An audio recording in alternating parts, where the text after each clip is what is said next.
हर हर महादेव। सीमा devotional में एक बार फिर से आपका बहुत बहुत स्वागत करती हूँ। साथियों, पार्थिव शिवलिंग की पूजा कैसे करनी चाहिए? सबसे पहले पार्थिव शिवलिंग की पूजा किसने की थी? पार्थिव शिवलिंग कैसे बनाए? पूजा कैसे करें? आरती करने के बाद कौन सा मंत्र बोलें जो हमारी मनोकामना जल्दी से पूरी हो? ये सब जानेंगे हम वीडियो में। तो पार्थिव शिवलिंग बनाने के लिए हम एक गमला लेंगे। जो हमारे घर में गमला है और कोई भी पेड़ लगा हुआ है, हम उसमें पार्थिव शिवलिंग बना के पिंडली नुमा शिवलिंग बना के तैयार कर लेंगे। शिवलिंग हमें तुलसी के गमले में नहीं बनाना है। जिस गमले में तुलसी लगी हुई है उसमें शिवलिंग की पूजा नहीं करनी है। और ये पूजा अगर आप बेलपत्र के वृक्ष के नीचे करते हैं तो इसका 1000 गुना फल और बढ़ जाता है। और शिवलिंग की पूजा करने से और अगर हम पार्थिव शिवलिंग की पूजा करते हैं तो हमें 1000 गुना फल प्राप्त होता है। तो साथियों, जब माता पार्वती शिव भगवान को पति रूप में पाने के लिए पूजा करती थी तो वो रोज पार्थिव शिवलिंग का निर्माण करती थी और उसकी पूजा करती थी।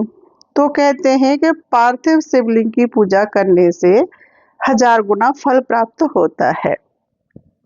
शिवलिंग तैयार हो गया है तो हमने एक लोटा लिया है, उसमें गंगा जल डाला है। तो इस शुद्ध जल से हम पहले शिव भगवान का अभिषेक करेंगे। उसके बाद दूध से अभिषेक करेंगे। दूध हमें कच्चा लेना है, उबला हुआ नहीं लेना है। गाय का मिल जाए तो बहुत अच्छा है, नहीं तो भैंस का, डेयरी का, जो दूध आपके पास हो आप उससे अभिषेक करें।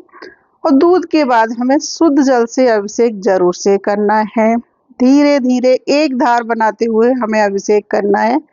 तेज धार से नहीं करना है, नहीं तो हमारा शिवलिंग खंडित हो जाएगा। इस तरह से हम पूरे जल से शिव जी का अभिषेक करेंगे। अभिषेक के बाद हम चंदन लगाएंगे। शिव भगवान के हम चंदन से ओम लिख सकते हैं। 3 धारियां बनाएंगे। ध्यान रहे, शिव भगवान के तिलक चंदन से ही लगता है। रोली हल्दी का तिलक शिव भगवान के नहीं लगाया जाता है। उसके बाद अपने मस्तक पर भी चंदन लगाएं और उसके बाद अक्षत्र जरूर से चढ़ाए। चावल, टूटा हुआ चावल नहीं होना चाहिए, साबुत चढ़ाने। और कलेवा लेके हम जनेऊ बनाएंगे। अगर आपके पास जनेऊ है तो आप जनेऊ चढ़ा सकते हैं, नहीं तो इस तरह से जनेऊ बना के आप शिव भगवान को वस्त्र स्वरूपी जनेऊ अर्पित कर दें। और फिर हम बेलपत्र चढ़ाएंगे। देखो, बेलपत्र की ये डंडी हमें जरूर से तोड़नी है। ये डंडी तोड़ने के बाद हम इस पर चंदन लगा के शिव भगवान को बेलपत्र चढ़ाते हैं तो हमें इसका अधिक लाभ प्राप्त होता है। और एक बेलपत्र की हमने डंडी तोड़ी, इस पर हम राम नाम लिखेंगे। राम नाम लिखने से हमें 108 बेलपत्र का फल प्राप्त होता है। इस तरह से, और इसको हम चिकना भाग नीचे ही रखेंगे। और साथियों, आप ये व्रत कोई अपनी मनोकामना के लिए कर रहे हैं तो इस तरह से डंडी तोड़ के चंदन से उस बेलपत्र पर अपनी मनोकामना लिखे। जो भी आपकी मनोकामना है वो बहुत जल्दी से भगवान पूरी करेंगे। बेलपत्र आप 1, 3, 5, 7, 11, 21, 51 इस तरह से जितने बेलपत्र चढ़ा सकते हैं। देखिए, शिव भगवान को आक, धतूरा के फूल, पत्ते, फल बहुत प्रिय होते हैं। धतूरा तो मुझे नहीं मिला। एक धतूरे का फूल चढ़ाने का मतलब है आपने 1000 फूल शिव भगवान को चढ़ा दिए। ये मुझे आक का फूल और फल मिले हैं तो मैं आक चढ़ा दूंगी। धतूरे मिल जाए आपको तो बहुत अच्छा है। सावन में धतूरा शिव भगवान पर चढ़ाएं। और यहाँ पर मैं समी पत्र चढ़ाऊंगी। कहते हैं कि एक समी का पत्र चढ़ाने से हमें हजारों बेल पत्र का फल प्राप्त होता है। अगर आपको शमी पत्र मिल जाए तो आप शिव भगवान पर 1, 3, 7 की संख्या में जरूर से चढ़ाएं। और शिव भगवान को पुष्प बहुत प्रिय होते हैं, तो आप पुष्प जरूर चढ़ाएं। ये कनेर के पुष्प चढ़ा सकते हैं, अपराजिता के, कमल के, जो शिव भगवान को पुष्प प्रिय है आप वो पुष्प जरूर से चढ़ाएं। धतूरे का मिल जाए, आक का मिल जाए, और जो पुष्प आपको मिल जाए अपने बगीचे में से वो फूल आप शिव भगवान को चढ़ाएं। शिव भगवान तो इतने भोले हैं कि अगर आप पार्थिव शिवलिंग बनाकर के केवल 1 लोटा जल चढ़ा के उसका सर्जन करते हैं तो वो आपकी मनोकामना उससे भी पूरी करते हैं, उससे भी प्रसन्न हो जाते हैं। तो उसके बाद एक फल, ऋतु फल जो भी आप शिव भगवान को जरूर से अर्पित करें पूजा में। और फिर शिव भगवान को हमें भोग लगाना है। शिव भगवान को सफेद वस्तु का भोग लगाया जाता है, या मैं चीनी का भोग लगा रही हूँ, आप बतासे का, मिश्री का भोग लगा सकते हैं। और अगर आपने खीर, हलवा जो भी बनाया है आप उसका भी भोग लगा सकते हैं। उसके बाद दक्षिणा जरूर से अर्पित करें, दक्षिणा जरूर से चढ़ाएं। और दक्षिणा चढ़ाने से जो हमारी पूजा में कमी रह गई है वो पूरी हो जाती है। और हाथ जोड़ के शिव भगवान से प्रार्थना करें कि जो हमारी मनोकामना है उसको पूरी करें, और पूजा में अगर कोई कमी रह गई है तो हमें क्षमा करें।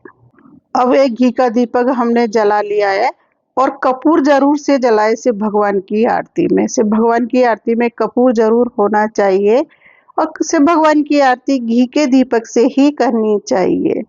ब्रह्मा विष्णु सदा शिव अर्दंगे धारा, ओम जय शिव ओंकारा, ओम जय शिव ओंकारा, स्वामी जय शिव ओंकारा। साथियों, इस तरह से हम आरती करेंगे शिव भगवान की, और आरती करने के बाद हमारी जो मनोकामनाएं हैं हम शिव भगवान से उसकी हाथ जोड़ के प्रार्थना करेंगे कि हमारी वो मनोकामना पूरी करे।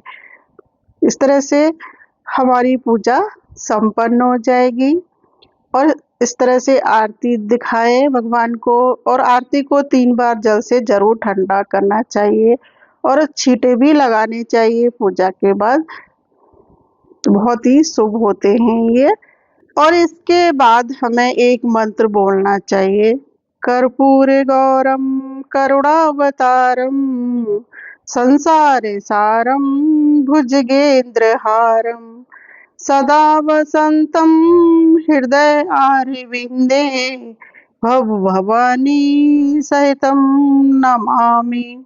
ये शंकर भगवान का सबसे प्रिय मंत्र है।